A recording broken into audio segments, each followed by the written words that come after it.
Boa tarde, pessoal. Boa tarde a todos. Fechando o mercado aí nessa quarta-feira, dia 6 de abril. Um dia de quedas na Bolsa. Ibovespa fechando com uma queda de quase 2%, 1,95%, para ser bem preciso, aos 48.096. Perdendo aí a mínima anterior, mantendo uma estrutura de topos e fundos descendentes no gráfico diário, confirmou a perda da média de 21 dias, aumentando ainda a chance do teste dos 47 mil pontos, perto da média de 200 e na projeção de Fibonacci que a gente já havia feito. Para recuperar a tendência de alta agora, ele precisa estar trabalhando acima do fechamento de ontem, né? Seria o ideal. 49.200 aí seria a resistência mais forte. O IFR continua descendente, o volume se mantendo estável, né? Favorecendo pelo menos mais um dia de queda aí pelo visto, né? Devemos estar próximo desse teste da média de 200.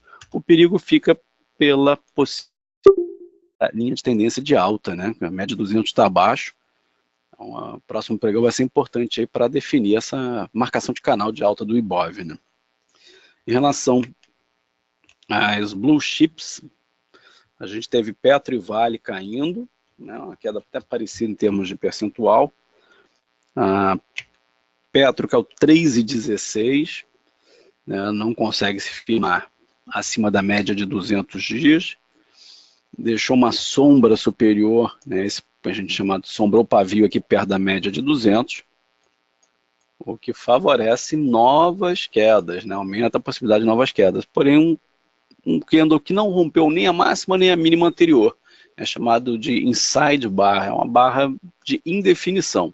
Como fechou perto da mínima, favorece novas quedas. Tem um bom suporte na Petro em 7,30 e o fechamento de gap aqui embaixo em 7,23, uma região muito importante para ela.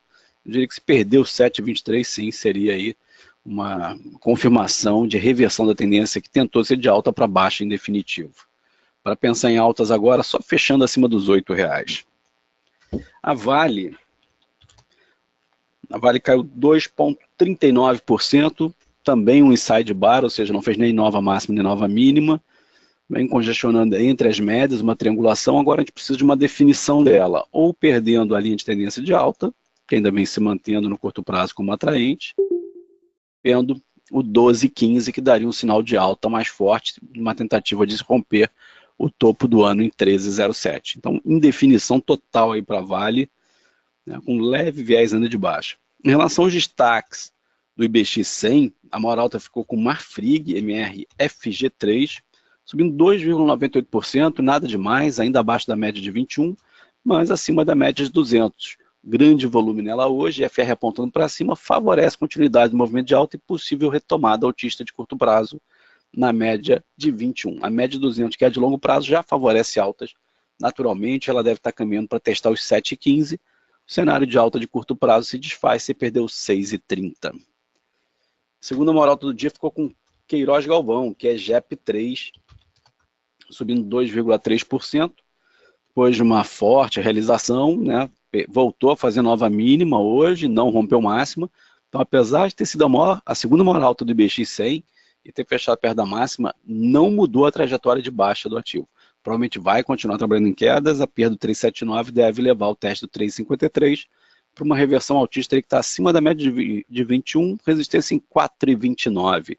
E FR, o volume que favorece um pequeno repiquezinho aí para amanhã. Então é capaz de até buscar uma nova máxima amanhã. Tentar buscar aí a região do 4,20, 4,30, pode ser um teste dela. Mas ainda só como correção. A terceira maior alta do IBX100 ficou com Porto Seguro, PSSA3, uma alta de 1,7%, vem respeitando a média de 21 como suporte, e FR indefinido, volume fraco, não sugere muita operação aí, não traz muita oportunidade. O que a gente está vendo aqui é uma defesa de curto prazo, que se perder o 26,85 deve levar a uma queda mais forte, e por outro lado, um rompimento do 28,28 tende a levar a um teste desse topo aqui na casa do 25,5, quem sabe 25,5 não, né? 29,5, ou o teste da média de 200, próximo aos R$ 31. Um pequeno viés de alta aqui para ela no curto prazo para Porto Seguro. Agora, em relação às maiores quedas, números acentuados, a PDG voltou a cair forte, perdeu um grande suporte que tinha nos R$ 4. A gente vinha mostrando ela já essa semana, né, como destaque. E a próxima linha de suporte dela vai ser esse fundo aqui, na casa de 3,20, ou um pullback lá embaixo em 2,06. Ficou muito feia a figura de PDG, caiu aí cerca de 10%, só retomaria sinal de alta acima do 5,24, como a gente viu ontem. Segunda maior queda, os em Minas, os em 5, os em Minas que vem fazendo topos e fundos descendentes, já havia feito um pivô de baixa ao perder 1,63, veio buscar a zona de suporte de 1,46, trabalhando abaixo até um pouquinho 1,45. Próximo suporte é um fechamento de gap aqui, na casa do 1,30, 1,28. Provavelmente vai buscar essa região.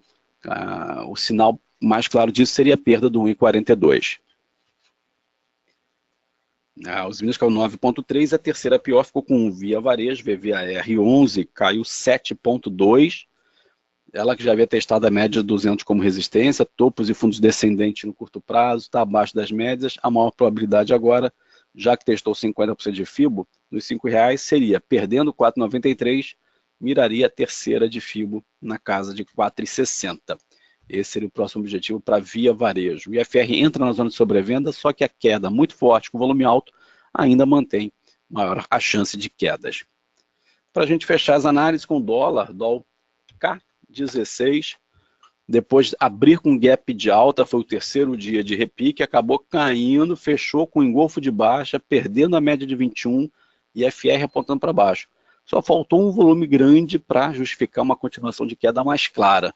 Mas essa figura já é bem negativa, uma perda do 3,660, lembra que o dólar ainda não fechou, ele fecha às 8 horas, então esse ponto ainda pode mudar. Então, fechando amanhã, ou amanhã trabalhando abaixo da mínima de hoje, vai favorecer uma retomada baixista assim no dólar, em direção ao fundo em 3,559, de perda desse fundo, tá? Projetando aí 50% de fibra na casa do 3,460. Para o dólar retomar a tendência de alta, ele precisaria estar voltando acima do 3,735, o que ficou muito pouco provável nesse momento, né?